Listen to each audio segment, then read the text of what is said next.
Ladies and gentlemen, his money, his rules, my podcast. It doesn't get any better than this. Please welcome to the Shark Tank podcast, the one and only Marcus Lemonis. How's it going, Marcus? How are you? Good. I couldn't resist. I had to give you the arena entrance. Hope you don't mind. That's okay. It sounded good. And it may be my money, my rules, and it is your podcast. So it's your rules for the next 30 minutes. All right. I get to be in charge for a half hour. I didn't expect that. That's right. You're in charge for the next half hour. That's it, though. Man. How much is the check going to be? That's the question. All right. Yeah, well, you have to write it. So if you want to be in charge, write the check.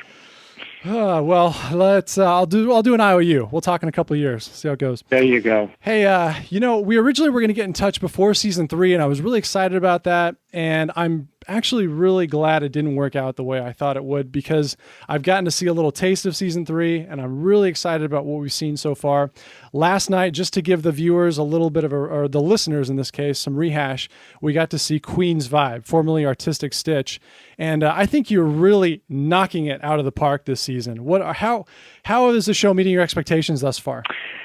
You know, they've been good. The first 2 episodes were complete, dichotomies and sort of personality and juxtapositions in terms of, what you would expect. And it really is a good example of how the show is very authentic when you see kind of what you saw with Courage B and the heart and the family, and then what you saw last night with Artistic Stitch, now Queen's Vibe. That was a tough episode to make. I would say that out of all of them that I've made this season, that ranks up there in the top 2 or 3 in terms of difficult. It was a hard show to make. It was. No doubt about it. I'll be really honest. It was kind of hard to watch at some points, and I was going to ask you this later, but when you're making it, I just sit and think, you know what, babe, that's not you, that's my wife. This isn't going to last. Like, he's going to turn around and walk out the door. I'm telling you, next commercial break, it's not going to last. He's going to leave. It never did happen, but I thought when you're on set, there must come a point when you look around and go, you know what, this isn't working. And you just keep pressing through it, or do you say, you know what, it's going to make better TV? I mean, what's your mindset? Do you really want to just quit because in the real world you wouldn't do it and you're being pushed on by the cameras? Or take us through that a little bit. Yeah, no, I never feel pressed by the cameras. In fact, there'll be a couple of episodes this season that are coming that you'll see that I just leave. And so, no, what I really felt about Sal in my time there is that he really had something deep-seated that was getting him to act the way he was. There would be moments of time that I would spend with him, and you could see the genuineness in him. And I'm not the best judge of character in the world, but I feel like I'm a pretty good judge of character, and I did not feel like the things he was saying to me had malice inside of them. I felt there was always, a fear. There was some fear-ridden kind of process that he used. And, there may have been 1 or 2 moments where I thought about leaving, but at the end of the day, I felt really good about where I ended with him. And, the one thing that people forget about that business, and I didn't talk about it on the show at all, is that business model looks totally different if I just push my own companies through there. And so I have, about 8,000 employees, and most of my employees are uniform-based. And so if I just process my own business through that business without picking up the AT&Ts of the world, I'll be okay. Obviously, it won't make great money, but it gives me enough of a platform that the risk is somewhat mitigated. And when that property actually sells, it'll give me a chance to get my money back. Interesting. So, as far as that episode goes, it sounds like things are still going forward. I just want to tie to a question I had for you later in the show regarding the process. I think the thing people like so much about The Prophet is how real everything feels. I mean, we know that TV is structured and orchestrated, and with you, we kind of get this reassurance that this is actually how you do business, which is why I have a little bit of dissonance when something happens where you find out that there's $120,000 in back taxes that haven't been paid, that wasn't discussed, or when you find out that you've actually paid off his personal credit card debt and not business debt, but he doesn't seem to understand why you're upset that there's a big difference and he didn't mention it. So can you kind of address that a little bit and tie it in with the whole Marcus Dust effect on the show and your reaction when those things happen? Well, I think what happens is that when people are in desperate times, people say desperate people do desperate things, and I think what happens is they almost convince themselves that what they're doing, they rationalize that what they're doing is right and it's okay. And it gives them the liberty and the license to feel like they can continue to do it. And when you call them on it, it almost insults them because they've spent some time kind of convincing themselves that what they're doing is right. One of the challenges that I have in making the show is that we shoot it relatively linearly, which means that how you see it is how you shoot it. Now, it's not always the case. Sometimes a few things move around because the story has to make sense. But generally speaking, we shoot it in the order that you see it. And so when they get that check at the negotiation, it definitely, it definitely changes things. And so it definitely kind of changes the way people think about things, and it actually gives them, I don't know if it gives them a bit of amnesia, but it's odd. It's honestly odd. I can't really explain it to you, but they almost forget all the things that happened before, the distress that they were under, and they just, they kind of lose it. And so my crew would always tell you that it's almost like there's some fairy dust sprinkled around, and you kind of have to bring them back to center, which is what you saw last night. Yeah, and my wife and I joke about how once that pressure is relieved and those immediate needs are met, then when you attack them, and I got to give some credit to the guys last night. I mean, Nicolo, I think, was it Nick or Nicolo? Mm-hmm, Nicholas, yeah. He and another gentleman, when you criticize him, said, you know what, I'm going to try harder. When you switch him to 100% commission, which, my gosh, after years of living on a quota-free salary, I think most people wouldn't have taken that very well. But he's like, I'll try harder. I thought, okay, wow.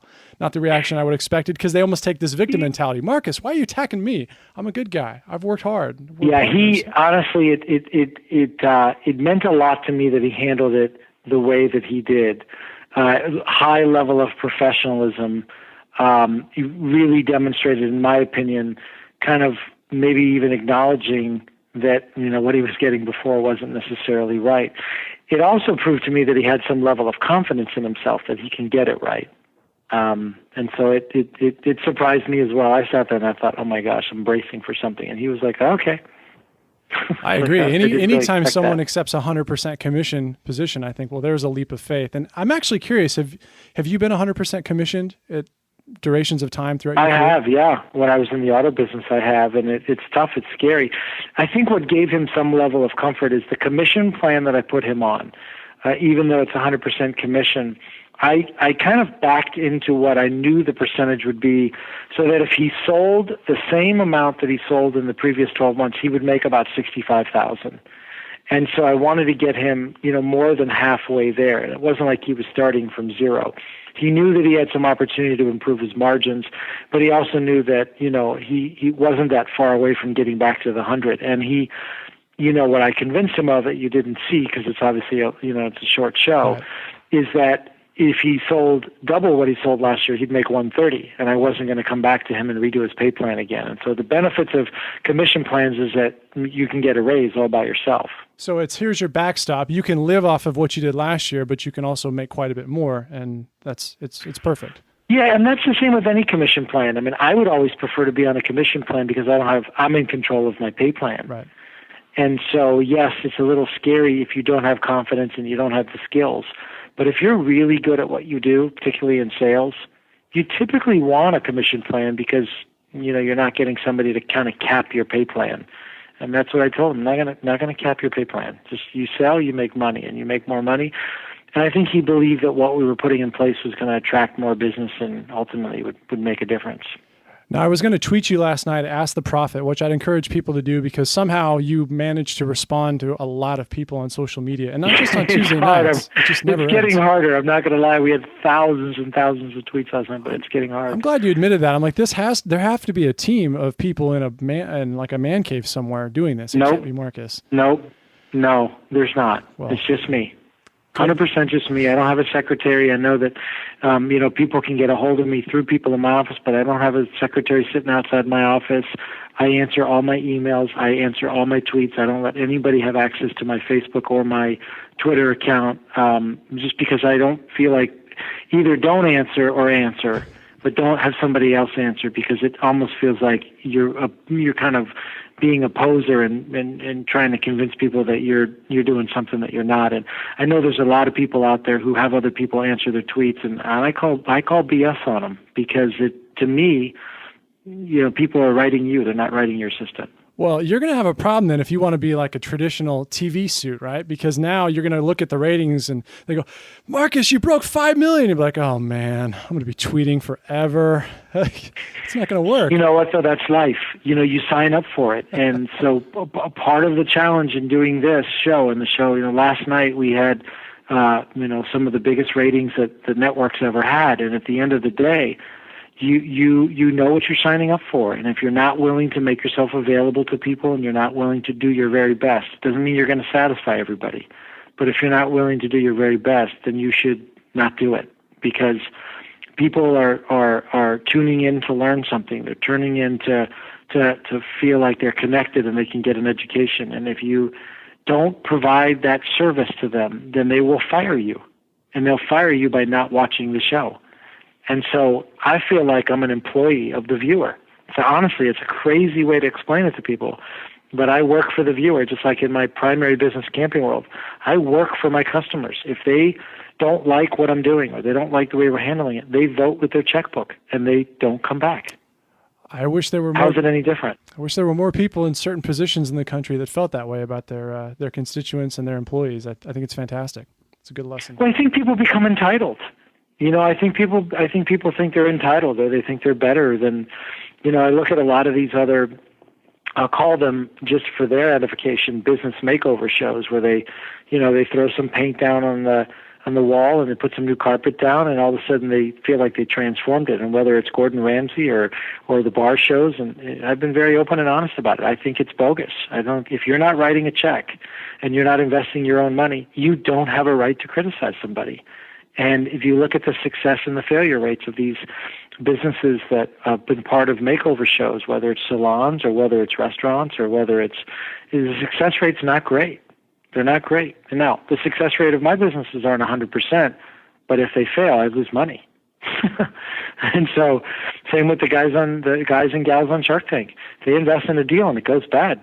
They lose money. Since you brought it up, which I was going to anyway, but I probably, aside from my platform, have probably told, I asked my wife earlier, I would assume somewhere between 200 and 300 people in personal conversations about the profit. Whether or not they'd seen it before, that conversation's come up. Right. And I really enjoy it. I know you hear that a lot. I'm not just trying to get an attaboy, but they always say, well, if they haven't seen it, what is it? Explain it to me. And so here's my 10-second pitch. I go, it's kind of like Shark Tank right after it ends and the guys come out with the brooms. Like it's cleanup time. It's fix-it time. Marcus goes in there and says, all right, let's get to work. And I think that's really appealing because the reason people listen to my podcast is we go into the nuts and bolts, what's working, what didn't work, what are you doing now that's helping you get customers or market or become successful? What have you learned from the experience? And that's what I feel like the Profit does. Is that an accurate assessment or would you describe it better? Yeah, I mean, I think that's a great one. It's an extension of Shark Tank to me is the first two acts of my show. Right, it's first two commercial breaks, which is you go in and you do some discovery, and so we give you a little bit more detailed discovery, but the sharks obviously ask questions, right? Tell me about your product, give me your pitch, let me ask questions here, back and forth, and so you see me do that. It's just a little different format. And then let's negotiate. What happens with our show is that now the negotiations happen. Okay, now is when the work begins. And so I think that's the best way. The first 15 to 18 minutes of the Profit are Shark Tank, and the last 40 minutes are I don't know what. That's where the magic happens, where the Marcus dust comes out. It's some crazy sort of like, I don't know, Blair Witch Project. I don't know. Sometimes last night felt very, very odd to me, but it is what it is. Well, it's funny because I had this written down. I wanted to talk about one of the companies that the show that I can't even believe. It ties this whole conversation together because like my wife, her mother was a homemaker, her dad was a firefighter, and she didn't have a lot of entrepreneurial influence in the home. So for people who don't have that, their opinions about entrepreneurs or business people are formed by outside experiences or opinions. Right. She watches the show and she looks at me, she's like, this can't be real. Business people can't know this little about what they're doing. And I said, yeah, it is. They do. And they get demonized for being, money hungry and the 1% or whatever. But I'm like, most people are like Sal. They're struggling every day and they care about their people and they don't have the answers to their questions. They need a little bit of help. And I think that's such a powerful thing. And so getting back to the point that I made is that I forget what it was. I think it has such a deep impact on about people how real it is. Yeah, who haven't been exposed to it before. It's unfortunate that you meet certain people, and I think kind of what happens is people ultimately the first 2 days that I'm there, and I'm there usually a total of 9 or 10 days, not consecutively, but over a series of months. And it's a full 12, 15-hour day. The first couple of days I'm there, they're usually pretty sharp and they're polished, and they'll tell you how they've seen every episode and they know what I'm going to ask. And so it's funny, the first 10 minutes of the show is usually like the back half of the second day, and you know what I mean? It's like the first day, it's kind of like a warm-up, because you got to get them comfortable with the cameras so that they'll tell you more. But it is disappointing, and one of the challenges that I've always had is I've said people have asked me what I'm going to do when I grow up, and it's I want to run the SBA, Small Business Administration, because the first thing I would implement is I have to take a driver's license I have to take a test to get a driver's license. Why don't I have to take a test to get an SBA loan? And so I want people to know basic math, basic accounting, how to balance a checkbook, what a balance sheet looks like, how to hire somebody, how not to fire somebody, how to just do some basic things in business. And when I go into some of these businesses and they don't know the basics, I'm not angry at them. I'm actually sorry for them.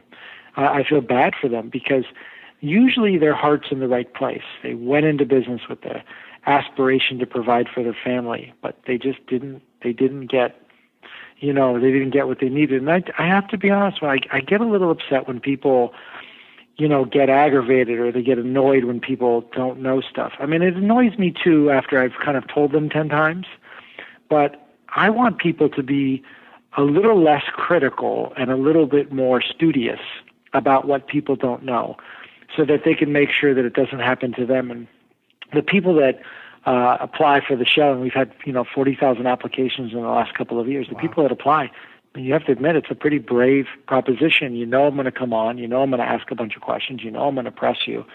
I mean, it amazes me that we still get applicants, because some of the shows go really well and some of them don't go so well. And you wonder, you almost want to say to yourself, when people lie on TV, didn't you think of this before he came? Didn't you know? My significant other, she'll always watch the show with me, and she'll be like, did they really think you weren't going to find out? Yeah. Tell me the truth, Marcus. I won't say anything. And I didn't. No, it's honest to God. They just really don't think about it. It shocks me. I think the difference, and when I say my wife, I don't want it to sound like she criticizes. I think it actually is a good thing, because the same deal with people who watch Shark Tank and they really come to love it. They go, you know what? It gives me hope. If these people understand their business this poorly and they need to have it pointed out to them, well, then maybe I got a shot. Maybe I could do this. And I think that's the right.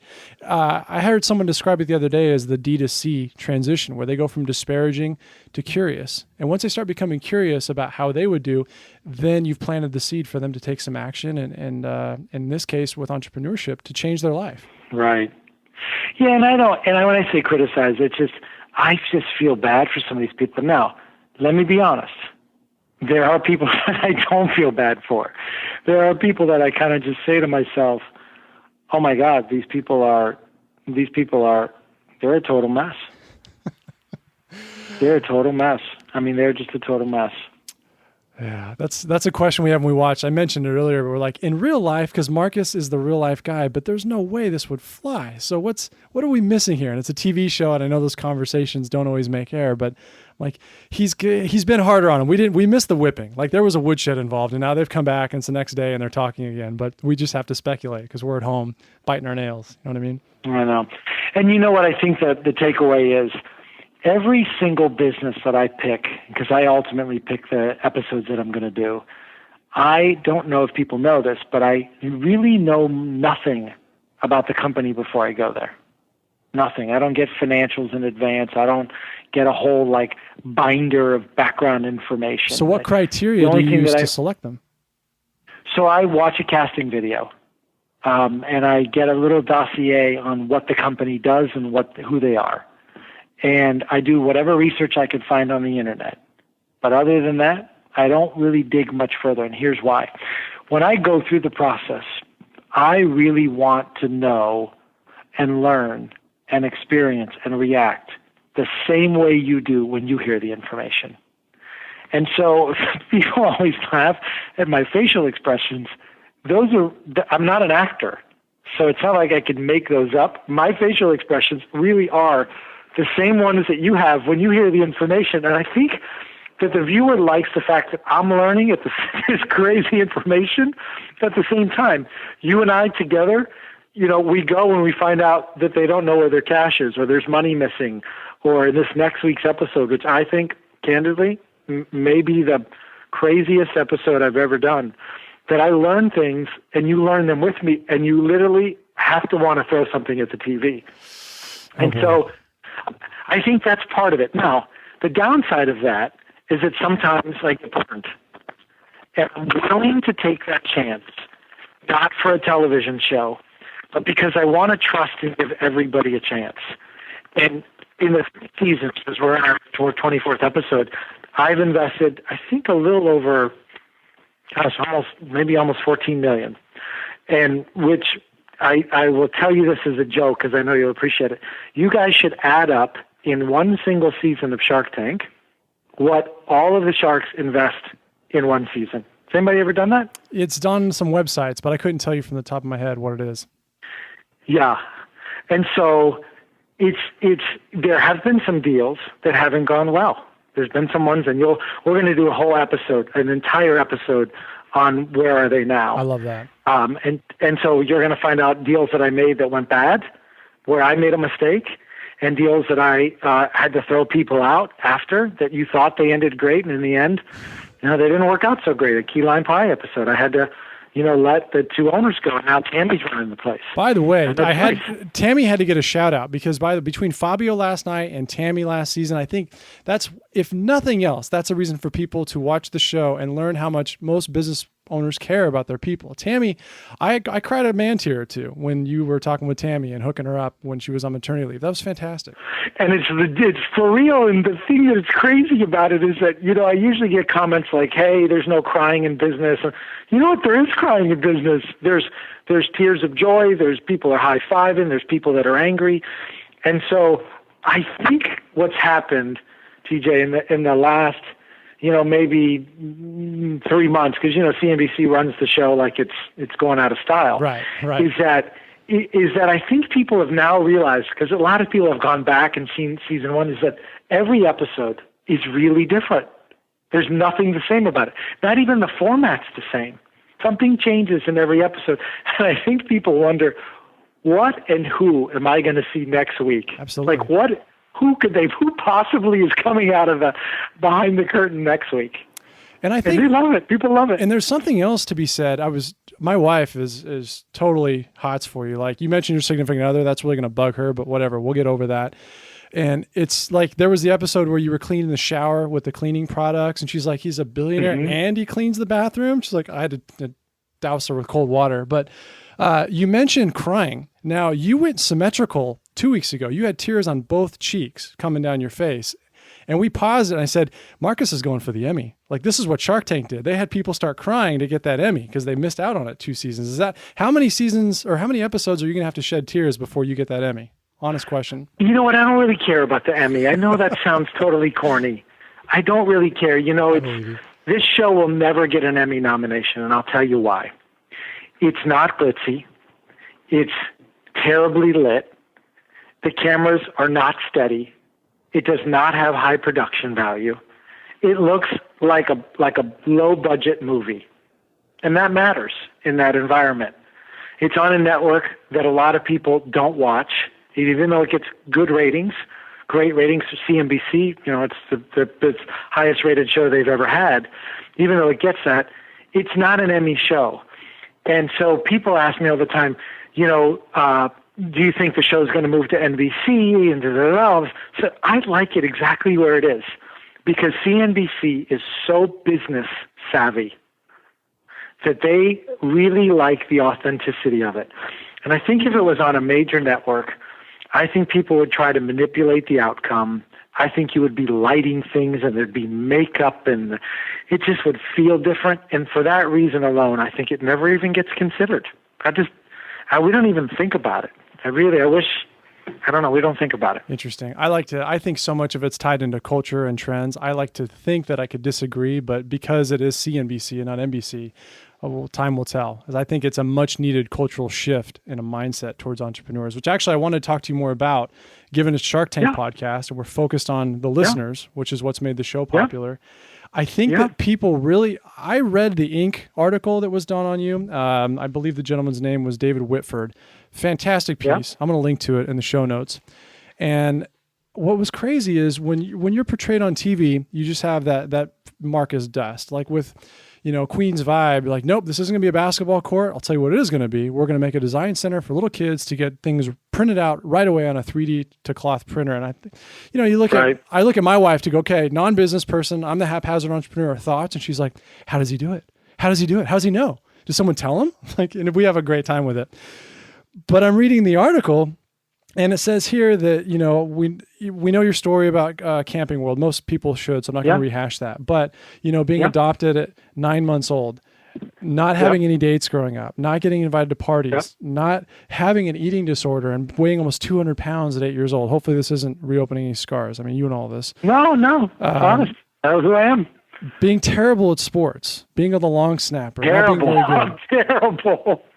Trying, not having any luck with girls, considering being a priest, because that way you'd have forced friendships with people who had to. Right. I read this and I think this is not the same guy. This isn't, and it sounds crazy, but I think people would read this and go, no, not Marcus. Like he just has it figured out. I don't, and I can't be that guy. It doesn't make sense. Which is why the article ends, which I thought was really well done by David.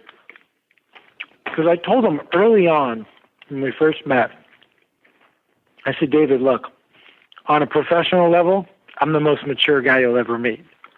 I have it figured out in a lot of ways. On a personal level, I am really struggling. And you don't get to see that on the show because the show's all about business. And it was interesting because the network had a very interesting response to the scene in the hallway at Courage B where I was emotional and I cried. They were like, "Ooh, like, what do we do with that?" I was like, what do you mean? That's what happened. That's how I felt. The guy's telling me that his dad died, that he was holding him with his, I mean, if you don't cry in that moment, you're a jerk. You really are. And not that I felt like I had to, but if you don't have emotion, how do you build rapport with people? How do you build relationships? And so I don't think you have to be, I'll tell you what's worked well for me. And this is really advice to the listeners. It's not always been easy for me, but it's fun for me. But I've spent a good chunk of my life fighting who people thought I was supposed to be. And one day I woke up and I was like, you know what? I'm just going to be whoever I am, whatever it is. I'm going to try to be polite. I'm going to be honorable for sure, because that's everything. And in the end, if people don't like who I am, there's nothing I can do about it. And so I think that's what the writer of the article did a good job of doing is he said, I don't want to hear about business. I'm not that interested. I want to know more about you. And we spent 5 days together. He asked me a lot of questions. Wait. And he was did very he sleep good on the trundle bed? How does that work? 5 whole days? I mean, he didn't, but we were together a lot. Wow. And so at the end of the day, my advice to people, and I do this when I do some speaking engagements, is just be vulnerable. Be open, be honest. The more success that you have, if you can match that or pair that with true transparency, true vulnerability, true honesty with people, people will run through walls for you. They will do it because you now seem relatable. You now seem accessible. You don't seem, and you get too many people that put themselves up on this pedestal. That's just, while it's charming for a minute, it's not long lasting. It's just not long lasting. And I'll tell you a funny story about Kevin O'Leary. Kevin and I have done some day stuff on CNBC, and I think Kevin's a very bright guy. And I always razz him because I tell him, TV persona of yours is BS. You're really a nice guy. Can I tell you, they had him on TMZ the other day, Marcus. TMZ, it's all about the one-liner, and they didn't play one thing that he said. Not one. How was he on then? They caught him, getting out of a car, going into a restaurant, like, "Hey, Mr. Wonderful," and then not that I watch the show a lot, but it was Mr. Wonderful. I'm a big fan. I call him Uncle Wonderful. Yeah, and I'm waiting for the paternity test. Anyway, they tell the backstory. Yeah, he's from Shark Tank, whatever. And they go, "Hey, so," and they didn't play anything. He just goes, "Oh, thanks, guys. See you later." Like that was his twin. That wasn't him. Like he was out of character, and it disappointed me. So I want to just lay that down before you tell your story about. Yeah, that's Steve. I mean, listen, he's a great guy, and he's a good human being. And I said to him, "You should really let people know who you are." And he kind of laughs. And I would say that to anybody. Any successful business person can be far more successful and get people to work and run through walls for them if they can be more relatable and more humane. And that's, if you own a business today and you're not in touch with your people and don't have that rapport, then that's something you should work on tomorrow. It's fantastic. And I know that I was talking to Scott Noonan yesterday, actually, and talking to him about having you on. And he told me a little bit about your partnership and the myth that is the mean Kevin O'Leary. So, but I love his TV persona. I love it. The whole Simon Cowell act. It's good for TV, but there's a time and a place for it. And there are moments where you need to be compassionate and empathetic. And that's important to balance that, in my opinion. Well, hopefully you'll be compassionate and empathetic on me. I have two things I want to touch on real quick. One is I had these sound bites. I want to get at least one because you mentioned the Blair Witch Project, and I think that's actually the perfect way to describe the problem I had with an episode called Skullduggery. I want to ask you for your best and worst TV shows, but this is my worst. And this is one of those moments where I was questioning everything I knew about you and the show. So I'm going to play this clip real quickly of you hooking up these toy makers with a trip into the inner sanctum of NASCAR for a meeting to do a licensing deal. I mean, I have people who would call me all day long if they could even sniff that deal. And here's what happened after they got there. Steven to meet Steve Phelps, the Chief Marketing Officer of NASCAR. Hey, Marcus. How are you? I'm well. I'm Steve Phelps. Hey, Steve. Peter. Hey, Steve. Steve Cole. Hey, Steve. How are you? What is it about your company that you believe will help the NASCAR brand? Let me go first. Hey, Steve, why do you think NASCAR is good for skullduggery? I'm having, I had some meetings I just met with Toys R Us, Walgreens, and Kmart. Yep. And they didn't think NASCAR was a good idea. No interest at all. Hearing the stuff that's coming out of Steven's mouth is shocking. I am mortified. I got some real big pushback. I can't believe what I'm hearing. How does a guy with $1.5 million toy company tell a multi-billion-dollar company that no one wants their product? Who does Steve think he is? So real quick, Blair Witch Project, the thing you know when a video is real versus fake is because the camera shakes. When there's a train wreck or a car accident or a Blair Witch, people freak out and they drop the camera. But on this particular set, nobody moved. And I'm thinking, all right, how do the camera guys and the crew and the people with clipboards and Marcus Lemonis keep it together when this is happening in real time? Tell me would you have a trick for that? Well, I can answer the camera guys is because they were on sticks. And so they couldn't drop. They would have dropped the camera. But I didn't want to create an environment where I made NASCAR feel uncomfortable. And so my conversation with the guy from NASCAR after was very apologetic. And him and I have, Steve Phelps from NASCAR and I have a good enough relationship that he, stomached it. He knew it wasn't me delivering that line. When I went outside, I thought I was going to lose my mind. But in that moment, I know this is going to sound corny. I literally couldn't believe what I was hearing. Like I wasn't even sure if I heard it wrong. And so I was nervous to react. Honestly, I was as floored as you were. I mean, literally floored. I just playing it. I got, when your blood starts to thicken up. And I know, and I was thinking about how much I dislike him. And it's funny not funny, but it's unfortunate. After the episode, I got, emails from the family and aunts and uncles and cousins and how upset they were that I portrayed them that way. And my response was the same to all of them. The camera doesn't lie. I didn't put the words in his mouth. We don't have fancy edit equipment that makes people's mouth move and words come out of their mouth that they don't say. He said it. It's unfortunate. it happened this way. I'm sorry it didn't work out. I wish you the best of luck. I mean, I don't know what you say to people. Yeah, I remember I wrote it down. I turned to my wife. I'm like, he's kind of like Tom Hanks in Big, where he starts playing with the toys. And he looks up and goes, these kind of suck. Like, do kids play with these? And I've got 20 things I wrote down here that we don't have time to go through of all the crazy, stupid, inane things that happen on that episode. And I thought, how can he do? Like, I don't understand it. I don't get it. And miserable episode to make. Oh my goodness. A miserable episode to make, because you want to go to, I picked the toy company because I was like, this is going to be fun. It's toys.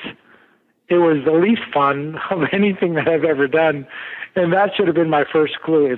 If people can't make toys fun, it's probably your first clue. And I blame myself for hanging in there as long as I did. And I regretted it. I hung in there too long. Well, and that's one of I've got the last section here I want to wrap up with. Funny, my first question is actually about the TV show. And if I were a handsome debonair billionaire in my early 40s, like, how would I go about starting the best TV show? How did that process actually happen? Did someone approach you? Did you pitch it? Did you have people begging for years and it was a project you just weren't ready to take on? No, it was weird how it happened. I had a relationship with a production company out in California who was friends with the production company who did Secret Millionaire. I did an episode of Secret Millionaire. Right. And connected them, and I was already doing deals like this. I was already in the business of doing deals. So the evolution of me doing deals didn't just happen because of the show. I was doing them. And so I met with this production company, and they said, hey, look, have you ever thought about doing a show? And I was like, I don't really know. I don't know if that's going to work, and I don't know about my time. And so they set up this meeting with CNBC, and I guess now that I know the business a little better, they called it a pitch meeting. I didn't really know that that's what it was called. And it was the time that CNBC was thinking about getting into the prime time business. They had, as you know, they were a dayside network filled with financial news and, a bunch of Fortune 500 stuff. Right. And I met with the president of CNBC and the head of reality television at 30 Rock, and so that was kind of fun to go to 30 Rock. And they said, hey, look, we're looking to get into programming. They told us, this is what you do for a living. Would you be interested in putting a show together? This is how it would work. And at first, I didn't really, know how the whole process worked. I'd never done it before. I didn't do my due diligence on it. And I ended up, agreeing to do it. But the one caveat that I had is that it has to literally be, very, very loosely edited, and there can't be any script, and they can't determine the outcome, and they can't make me do a deal if I don't want to do it. And so we spent more time discussing kind of, if you really want to do it, it's got to be real and raw. I have to be honest, I didn't think in my wildest dreams that the show would have become as popular as it is. Really? I never would have thought that in a million years, ever. Had I known that, I may not have done it, because it's become way too time consuming. It takes me about 5 months to film 9 episodes. You should ask your friends at Shark Tank how long it takes them to film 9 episodes. It's like a couple weeks. No, it's a couple hours. And so, yeah, it takes me months and months and months and months. And remember, much like them, I have to deal with these companies after. And so it's really a commitment for life. It's not a commitment for like an hour. I'm in there. And in some cases, I'm stuck if they're bad. And so in hindsight, I think the guy from Inc. actually asked me, like, you're a smart guy. Like, you didn't do such a good job on this negotiation. What happened? And I was honest. I was like, I didn't know. If I knew, I may have done things differently. But it's worked out. It's worked out nicely. And maybe the brightest part of my day is when I get emails or I see 9, 10, 11, 12, 13-year-old kids, much like, the Shark Tank does, telling them that, hey, I'm going to be an entrepreneur like you. So instead of kids saying, I'm going to be an NBA player, I'm going to do this, I think that Shark Tank has led the way, and I'm just part of this kind of new, trend that they've created of having young kids want to aspire to be business people. Isn't that awesome? It is. It's incredible, and it's sorely, sorely needed. It's perfect timing. It's just awesome. It's awesome. Hey, okay, so I've got a section that we're going to close with here. It's called WWMD, not weapon of mass destruction. Okay. It's what would Marcus do?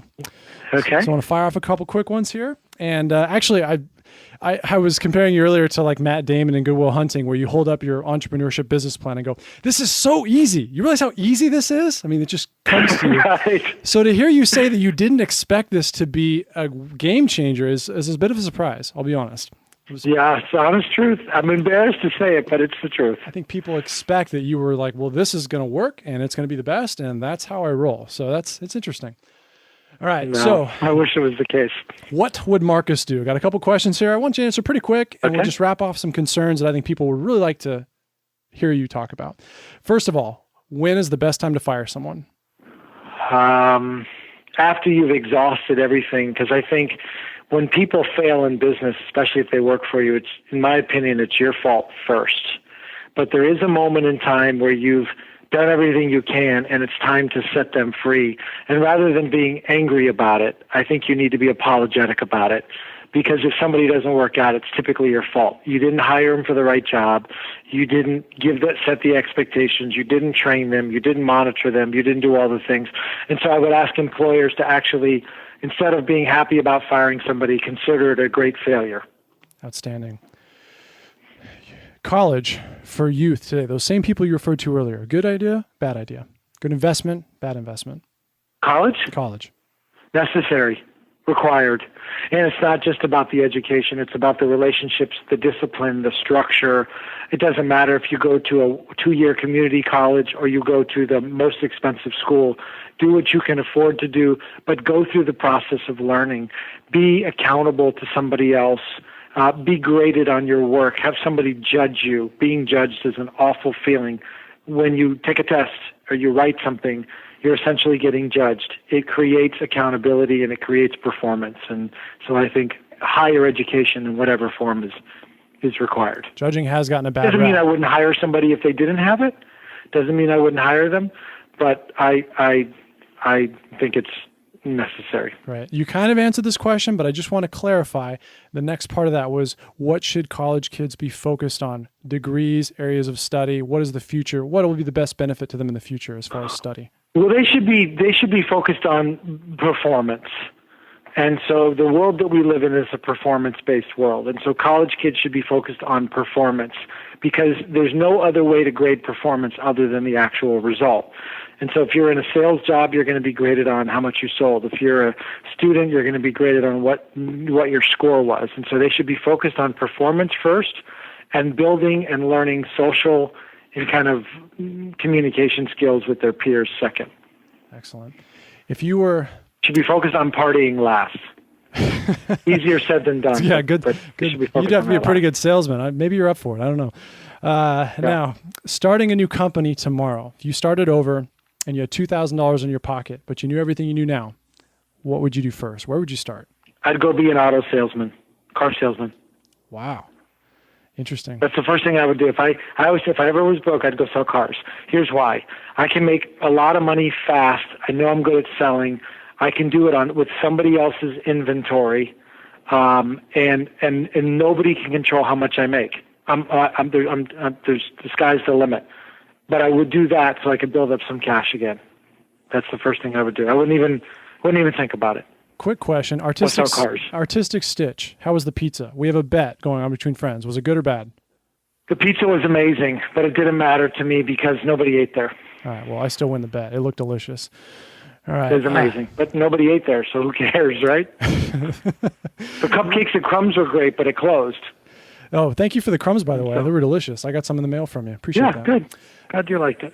Which part of being the prophet, I got little air quotes here, do you enjoy the least? Which drains you? Is it being the banker, the referee, the psychologist, etc.? Which part drains me? Which part do I enjoy the least? Which is the most stressful or draining to you? Because you put on so many different hats. If people are breaking it down that far, I don't know, but I do. Which part of that is the toughest? You're managing family relationships. You're hiring and firing. You're assessing skill sets. Which part of it do you get the least amount of thrill from? What's your weakness? Working with people that don't want to get their hands dirty. working with people that don't want to get their hands dirty. So I hate when I'm the only one doing something. Excellent. And I find that happens more often than not, and those are usually the deals that I don't do. I don't mind being the therapist. I don't mind being the banker. That's the reason I'm there. I don't mind being the referee because I think I'm good at it. But I hate when it's time to roll up your sleeves and I'm the only one that does it. Makes me angry.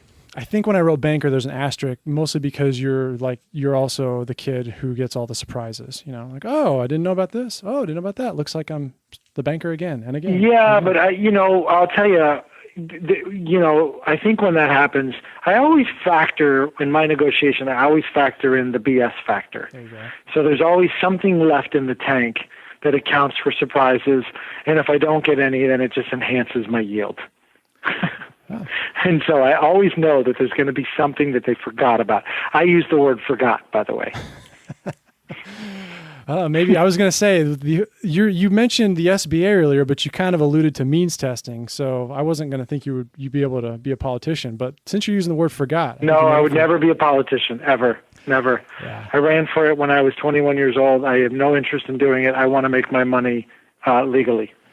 So no. Oh wow, excellent. No interest. Well said. All right, I got two left here. Well, this one, this is actually going to be in the article. I got Scott Noonan's take on this, the article that I'm preparing, but I need to get yours. If we had a billionaire Lebanese Hunger Games and you and Mr. Wonderful were in the finale, who's coming out alive? Me, without a doubt. And I'll tell you why. Because I could find other soldiers to work for me, and he would struggle. Bam! Ouch! All right. I can't. And I wouldn't even hesitate when I say that to him. That's the difference between him and I. He is much smarter than I am, much smarter.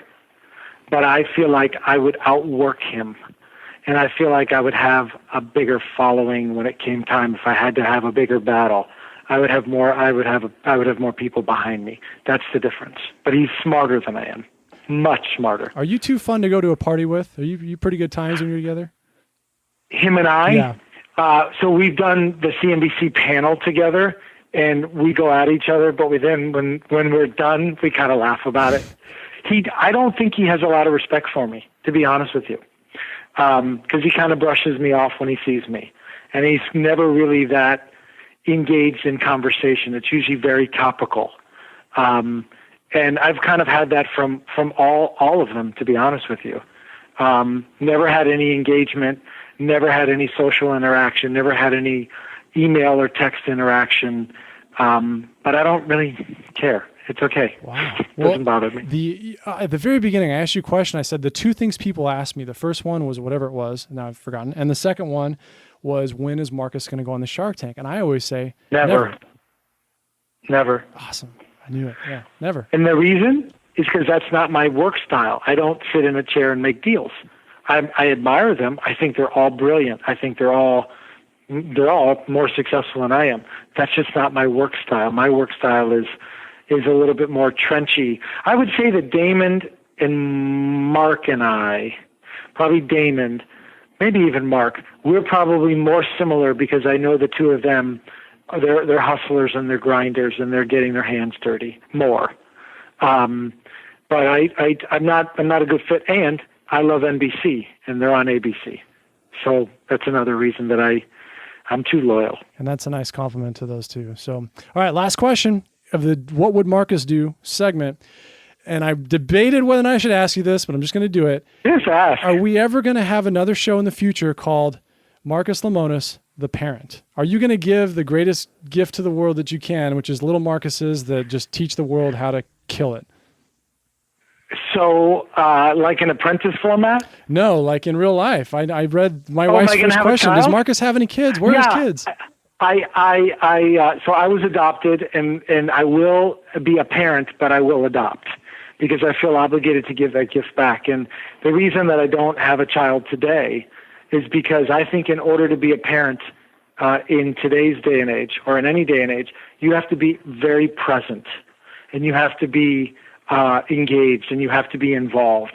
And until you are really willing and honest and able to make the type of commitment that it takes and understand the severity of the responsibility, you have no right to have that privilege until you're ready to be committed. And I don't fully believe that I could give what I needed to, and I would be, creating a disservice. And so to me, it's a privilege, not a right. Well, Marcus, you've been incredibly generous with your time. I've taken a little more than I asked for, but I surely... That's all right. We had fun. I had a blast. I say if we're flowing, we keep going. So thank you for spending this time with me.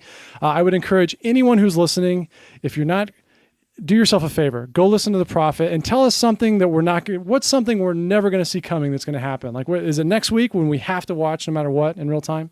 Next week is honestly, I watched the cut of it yesterday. I say next week would blow people's mind. They should watch next week. 28th, which is the Swanson's Fish Market episode. Swanson's. Oh, it sounds fishy. Ooh, we'll see what happens. Yeah, I hate to use that saying, but it's maybe as toxic as it gets.